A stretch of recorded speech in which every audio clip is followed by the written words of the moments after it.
Okay, here we go. Okay, you need to make a flashcard. The flashcard should say the following. Now, if you prefer to have, it's not like I want to force you to use flashcards. I just found them to be very helpful. So if you have a better method, that's okay too. But this, for the AP test, every time I see a limit problem, like the one in number 12, I always follow this sequence of thoughts, and it has never failed me. Limits can be a lot more complicated than the ones we study, but for the AP test, this has been very effective for 16 years. Questions?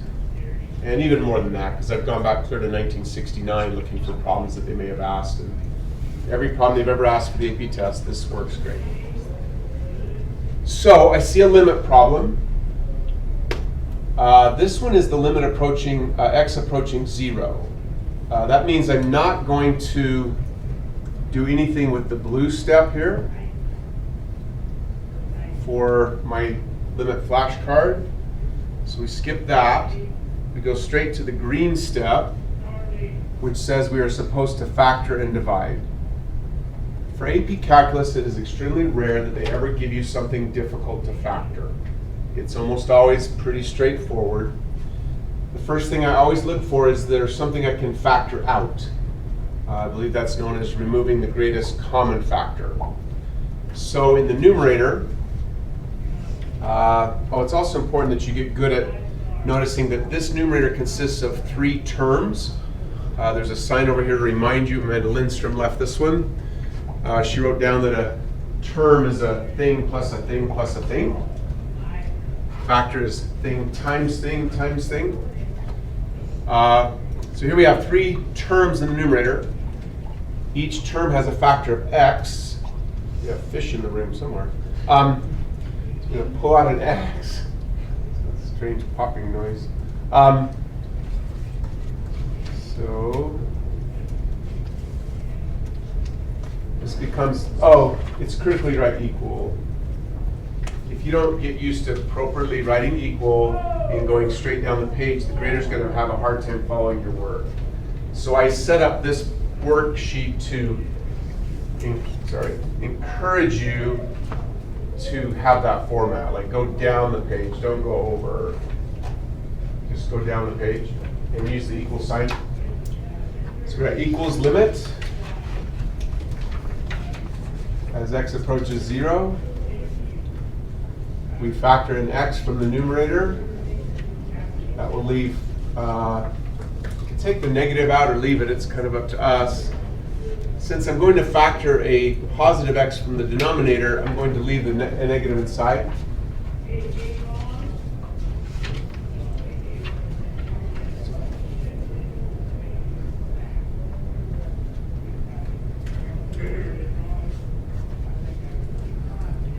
Questions? Cool. The whole point of factoring is almost always in this class is to then subsequently divide. So conveniently there is an x that can be removed from the 3 terms on the bottom.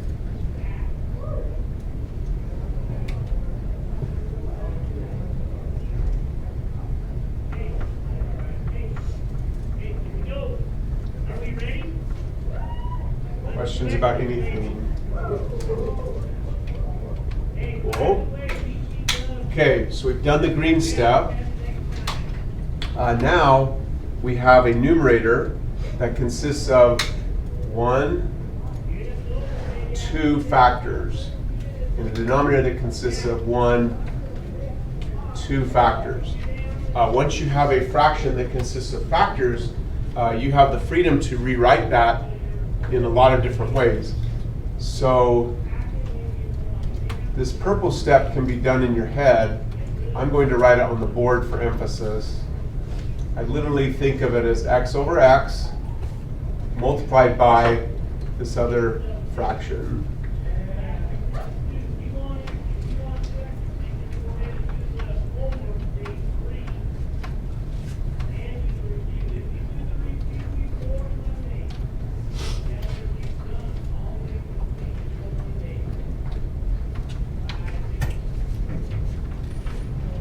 Questions?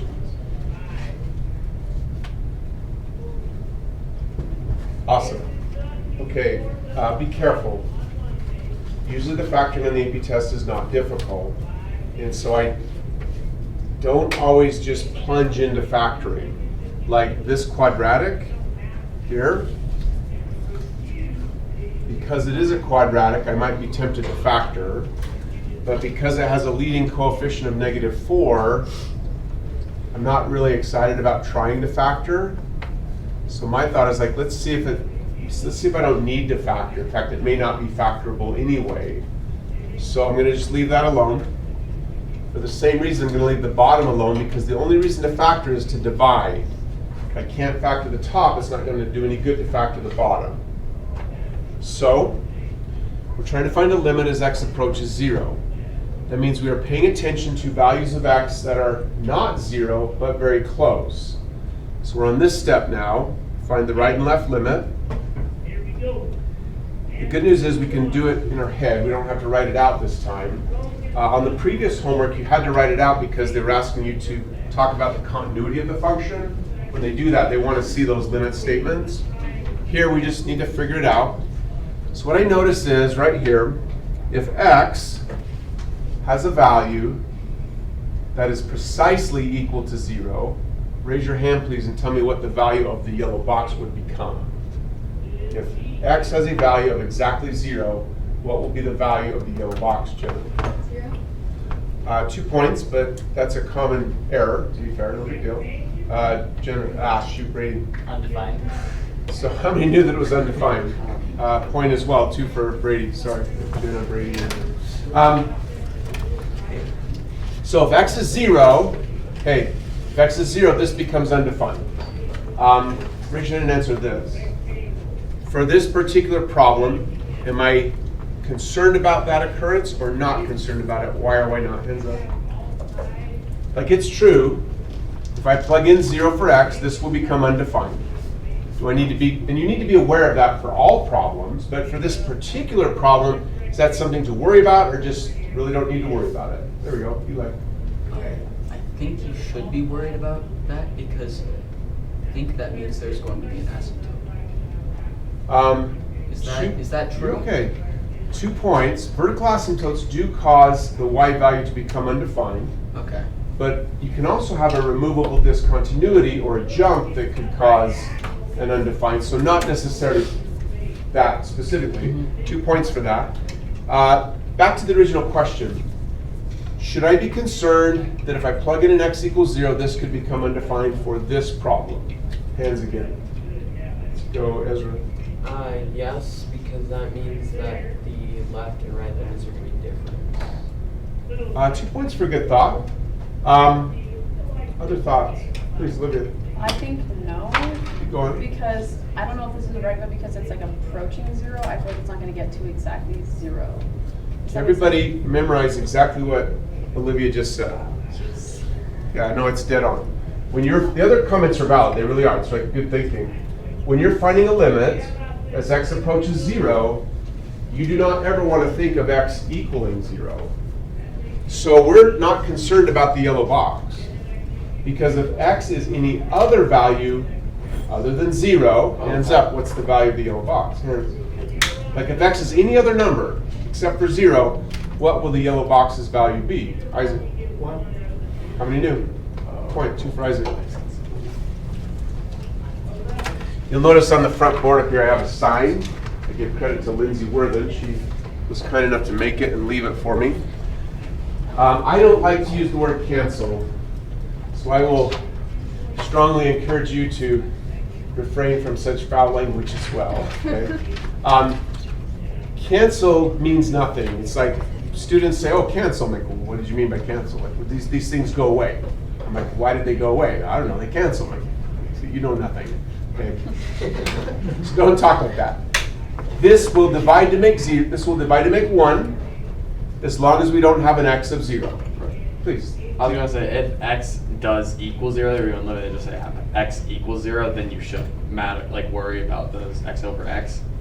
Oh, 2 more points. If x, well, let's think of it this way.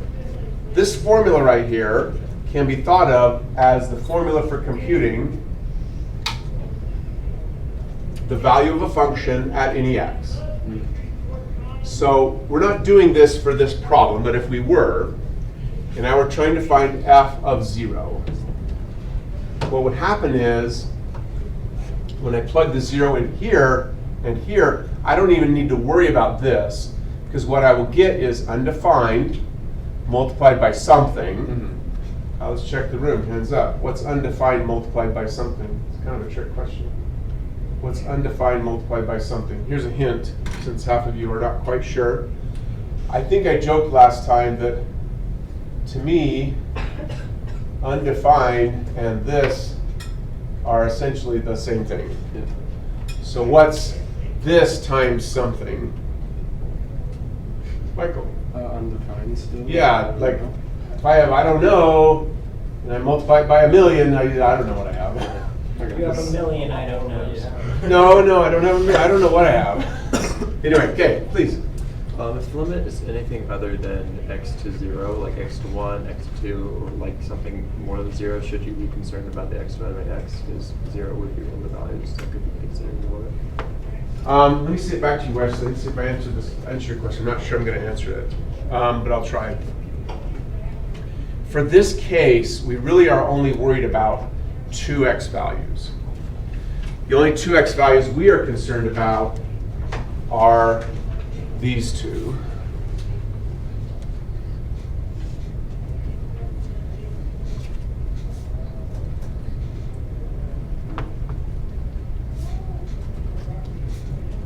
And this one. Like that. We're not worried about any others. Did that answer your question? Yeah. Yeah, two more. Is everybody okay? Awesome. Okay, so for this limit problem, the yellow box is not to be worried about. The yellow box will equal 1. So now all I need to do is figure out if x is equal to either of these two values. This is me checking the left and right limits. What do I get for the value of this formula? What do I get for the y coordinate? Oh, then you plug it in. So now you can literally plug it in. Yeah. You can say, okay, wait a minute, I've got 3 terms here. They're just adding together. Let's see what happens when I add them up.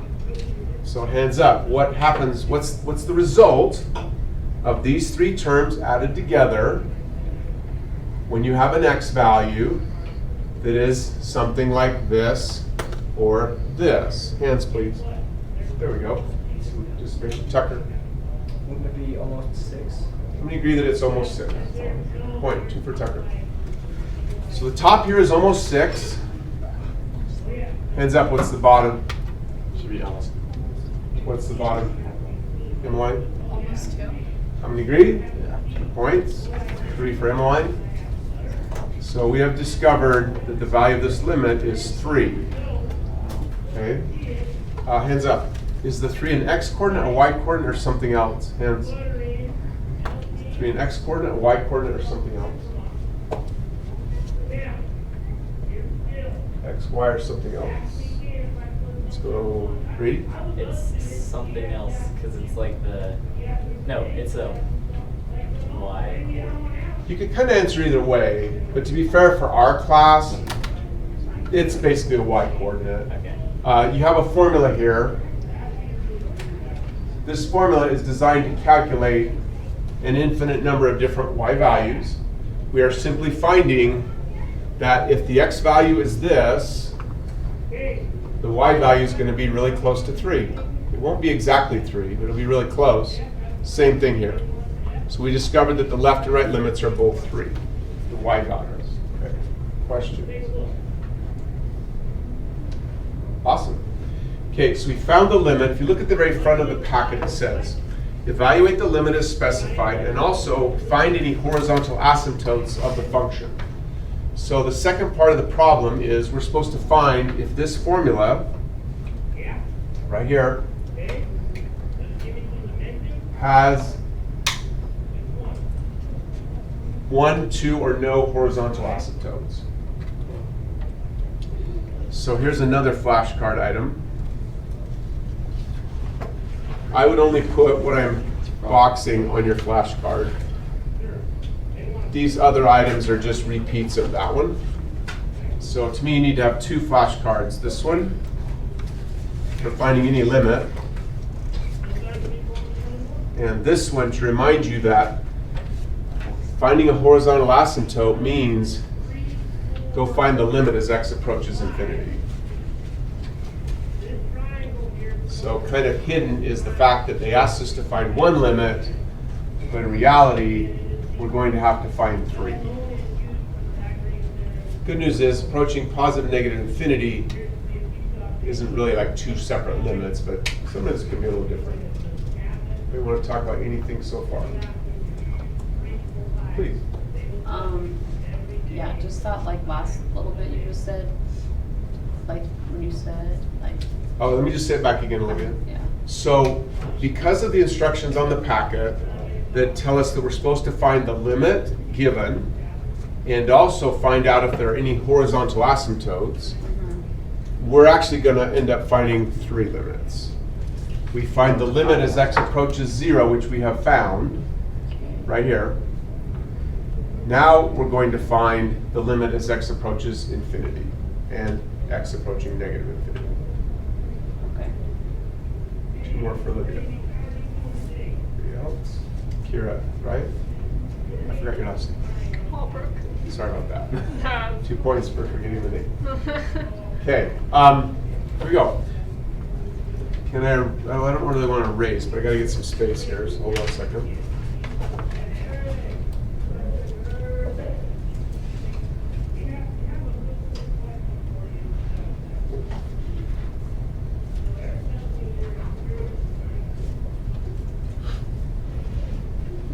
So the next thing you should write on your paper is, we're going to start over. We're going to write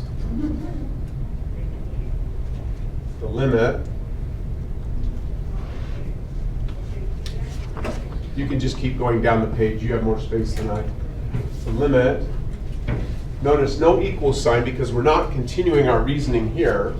It's a brand new thought, so no equal sign. X approaching infinity. Now, look, we could start over from the beginning, but that would be inefficient. Because this blue circle is exactly the same thing as this blue circle. So what, just right from the second one. Say again. So then we should just start from that second one. We should just start from the second. Answer this one, Zeke. If x is approaching infinity, do we think of the yellow box as undefined or as 1? I would say 1. I mean, I will stick with that, although infinity is more just like a concept. Oh, fair. But here's how you think about it. No, that's very good. 2 points. How you think about it is, we're going to think of x as just getting bigger and bigger and bigger. Sure. So I need someone to play a little game with me and I'll pay you points. There we go, Olivia. Okay. So Olivia, if x is 1,000,000, Okay. that means we're going to put 1,000,000 here, here, here, like everywhere there's an x. Yes. What will this equal if x is equal to 1,000,000? 1. Perfect. It's a really fun game. If x is equal to 1,000,000,000, what will this box here equal? 1. It'll Never- equal 1 no matter what, unless No matter it's what. 0. So even though infinity isn't a number, we're safe saying if x grows forever, that will never be anything but 1. Does that make sense? 2 more for Olivia, please. I'm gonna say, I'm also just getting ahead here. If we were to have just a massive number there, doesn't it make those final integers of the 6 and the 2 almost irrelevant? 2 points for that. That's exactly where we're headed. Okay. That's exactly where we're headed. So I'm going to write down the limit as x approaches infinity of -4 x squared plus x plus 6. Divided by 2x squared plus 3x plus 2. Please. So if we factor it out, technically we're just We didn't cancel, we just recognized that because x is just going to get bigger and bigger and bigger, no matter what x we pick, this yellow box will always equal 1. And 1 times whatever remains is just whatever remains. So yeah, we don't cancel. Sorry, it's just my own little pet peeve. I had a chemistry teacher, like, walking down the hall, and one day, just going to the office or something after school, and this teacher, like, stops me. She's like, Craig, I was in class today, I'm doing such and such, and I say, okay, now these two cancel. It's like half the class stood up in like a riot, like, no saying cancel. I'm like, good job, guys. You did the right guys. Start a revolution, no canceling. Okay. Question. Canceling. Okay, look. Okay, here's where Zeke went. Look at your flashcard. It says, if you're trying to find the limit, and you have x approaching infinity, you should first look to compare terms that are adding. Okay? So raise your hand if you could tell me some terms that are adding in this particular limit problem. Hands. There are several examples. Just looking for terms that are adding. Term just means thing plus thing plus thing plus thing. So what things are being added in this one, Isaac? 2x squared, 3x, and 2. Nicely done. So I have 3 terms on the bottom. It's important that you always think of them as adding. You cannot think of it as subtraction, that this method doesn't work so well. So we got this, added to this, added to this. If your hand was raised, give yourself a point. Isaac gets 2. Right, you need to memorize that those 3 are all technically power functions of x. The last one is 2x raised to the 0 power. And when you have power functions of x and they're adding, as x is allowed to grow forever, friend of Ali, you were looking for? Recycling. I don't have any, but thank you for checking. You can always check back, but I just wanted to say. Thank you.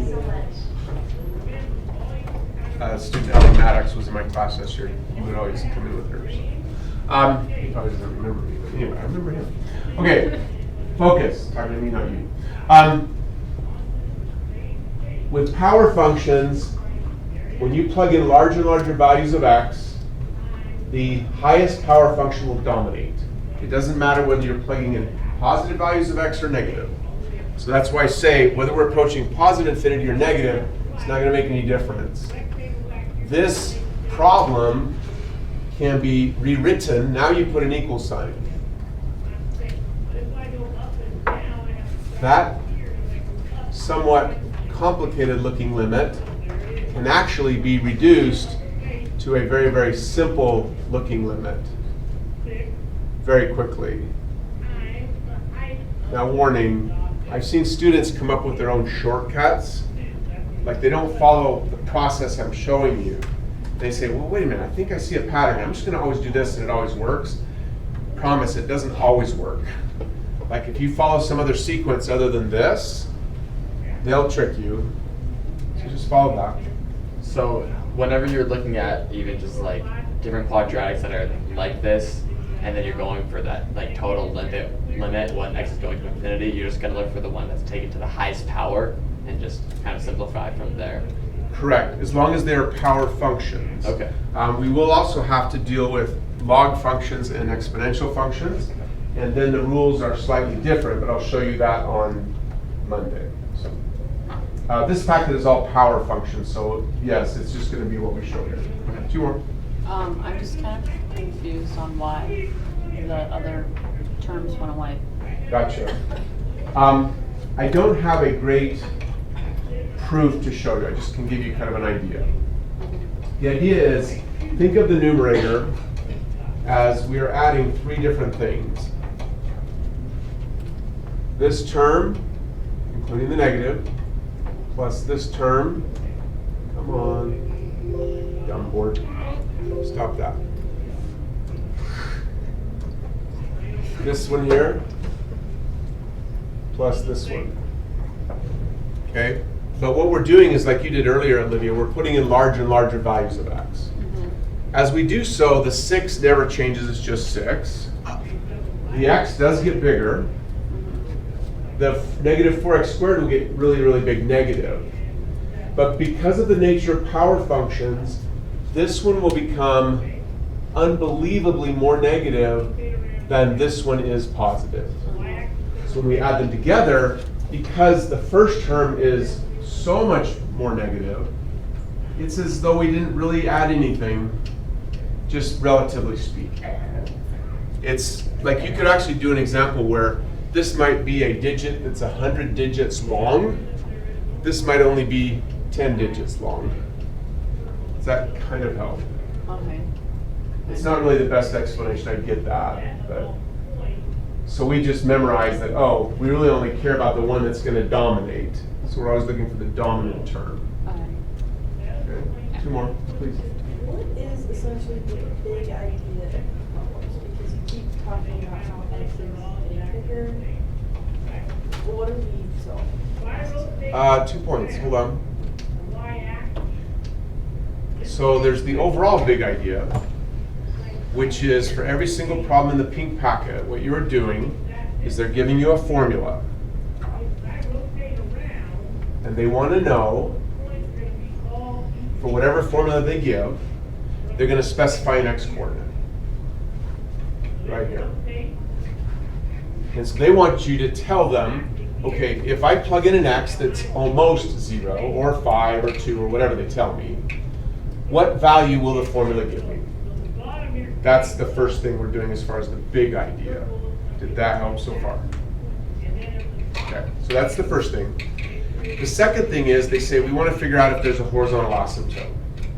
Okay, it's always about x and y. Like the original limit problem is nothing more than saying, okay, please tell me, for these 2 x's, what y am I going to get? That's the first part of the problem. The second part of the problem, when it says find the horizontal asymptotes, almost the same thing. They're saying, okay, for these 2 x's,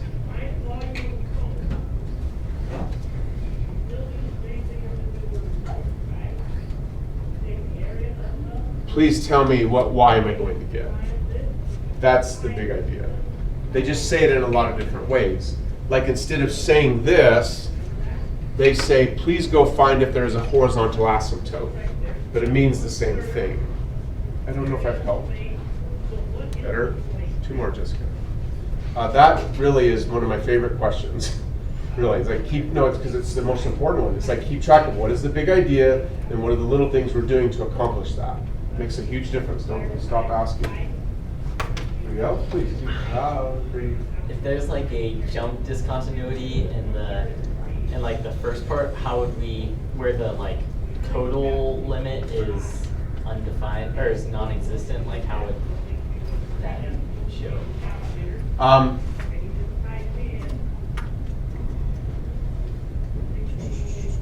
When we were finding the limit, we were trying to think of left and right. If there were a jump, it would show up at that point in our analysis because we'd say, oh, wait a minute. Depending on which one I plug in, I get a different value for the formula, indicating I get a different limit for left and right, which means the overall limit would be non-existent. Okay. Did I answer it? Yep. 2 more. Okay, so we're over here now.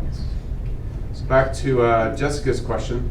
We're trying to figure out when x has a value of positive infinity, what is happening to our formula, our y coordinate. But we've been able to change our formula into something a lot simpler. Now we just have factors. So we can even go one step further. We could write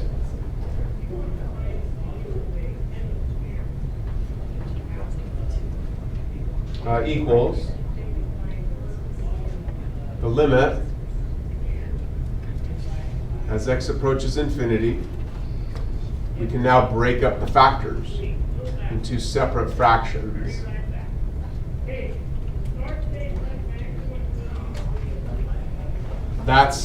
This is no different. This formula in blue is no different than the formula in green. They're identical.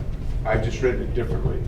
So your way of doing it is instead of like eliminating the x squared and the x squared from the numerator and denominator, you're just gonna make it a separate like integer and then multiply it just by 1. Get that same answer. Okay. Yeah. There's really nothing wrong with saying cancel per se, as long as you understand that the reason it canceled is because of the green box versus the blue box. That's why I use the word limit. Okay, but that's what I see what I you're really discovered it like when I first started teaching. Yeah. Like I swear half the class had no clue as to why those X's went away. And that's a problem because it leads to mistakes. So 2 more. 3 hours. So as Zeke just said, it doesn't matter how big X becomes. And here's where we can think of X approaching either positive or negative infinity. It won't matter. Because it doesn't matter if X is becoming very positive or X is becoming very negative. That yellow box right here, this yellow box is always going to equal 1 unless X is 0. We're not studying that. So now we know that as X approaches positive or negative infinity, we're approaching a y coordinate of -2. So we write that as our answer now. We say, okay,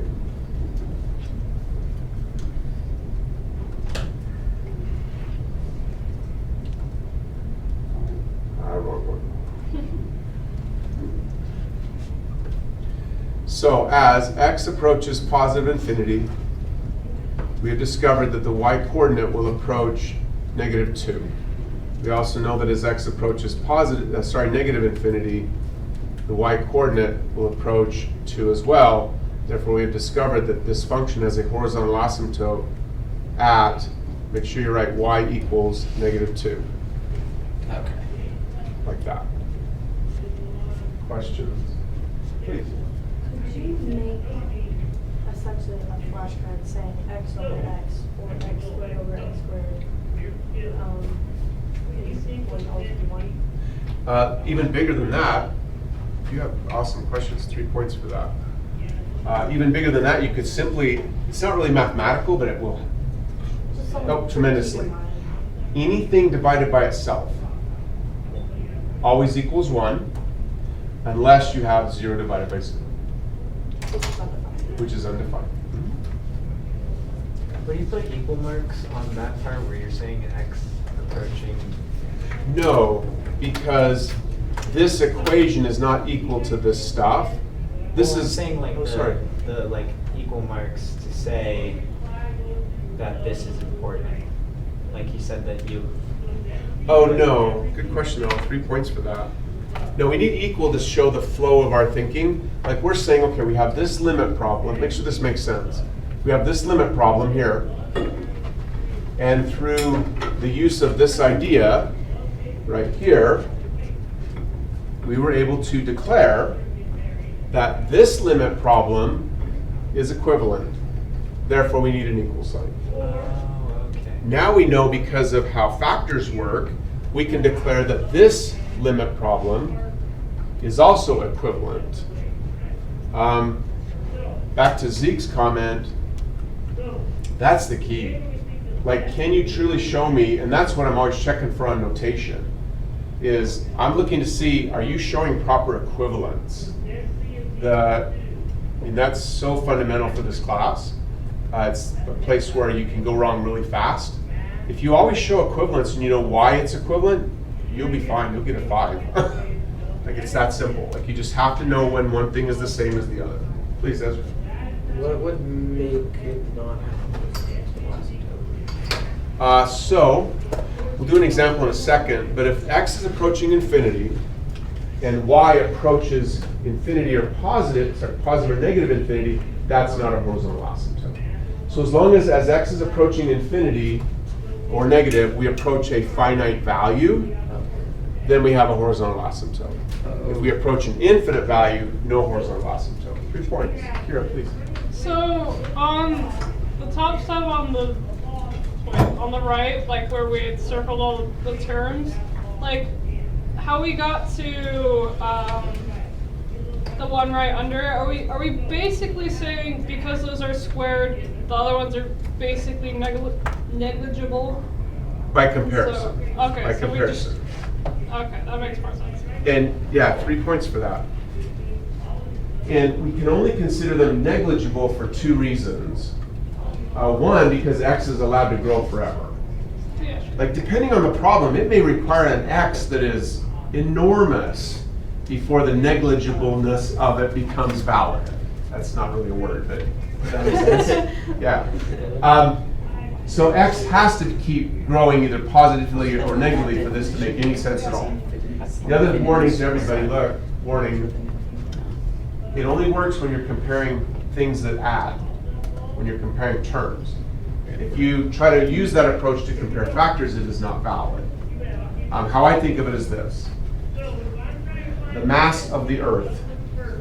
Most people would consider that to be large. Is that fair? Okay. If you compare the mass of the Earth to the mass of an ant, it's really hard to compare. That is so insignificant. It's like the basically this number, like that sort of thing. Anybody else? Please. If you were to have more than one horizontal asymptote, how would that kind of look in your equation? Gotcha. So it kind of goes back to something Zeke said earlier. For the pink packet, I have to kind of get you started somewhere. I want to go at a good pace and overwhelm anybody. These are all power function problems. With power functions, it doesn't matter if x is approaching positive or negative infinity. The comparison rule that Kira just talked about works the same. Because, like up here, if x is a positive large value, well, the squaring kind of ruins it, but it really doesn't matter. Like a large negative number compared to a large positive number, if the negative is much bigger, it still dominates. It still overwhelms the positive number. So it doesn't matter if we're approaching positive or negative infinity, we're going to get the same comparison. So for the pink packet, you're always going to get only one horizontal asymptote that is the same in both directions. On the yellow packet, when we use exponential functions, they behave differently. We'll talk about it. It's just a matter of like what happens going to positive versus negative. So you get two different answers. Please, Jim. Why is a power function different than an exponential function? So a power function is variable here, number here. Exponential is number here, variable here. Does that make sense? Two more, please. Will there ever be on the AP test a question that has multiple horizontal asymptotes? Yes, there was one in the last 5 years where there was, as x approached positive infinity, the y value approached some number like -2. But as x approached negative infinity, the y value actually approached like 5. It's really not that hard to design a function that will do that as long as we use exponentials. We'll show that with the yellow. Two more, please.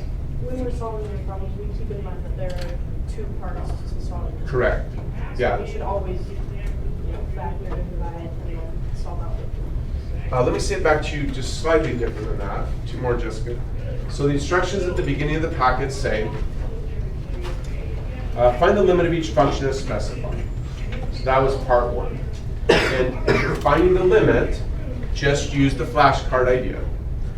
So you just follow this step, this sequence.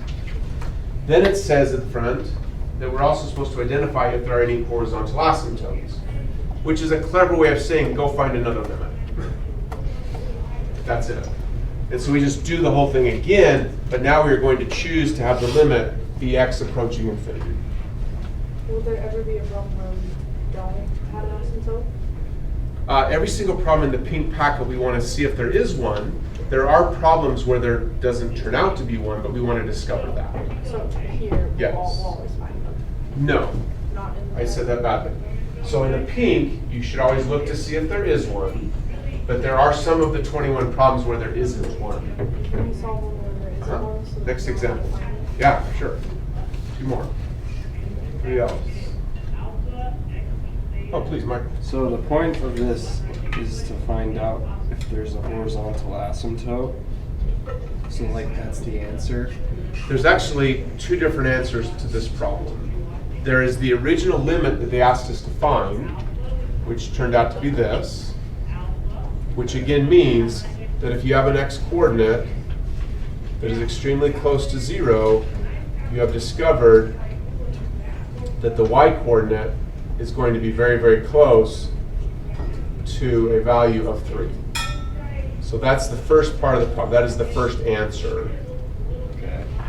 Then the second part of the problem is, okay, let's go see if this function has or has not a horizontal asymptote. And if you look at the answers in the back, they follow that pattern.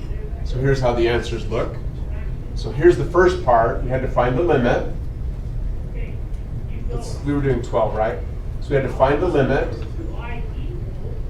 That was the first part, the same as Jessica's asking.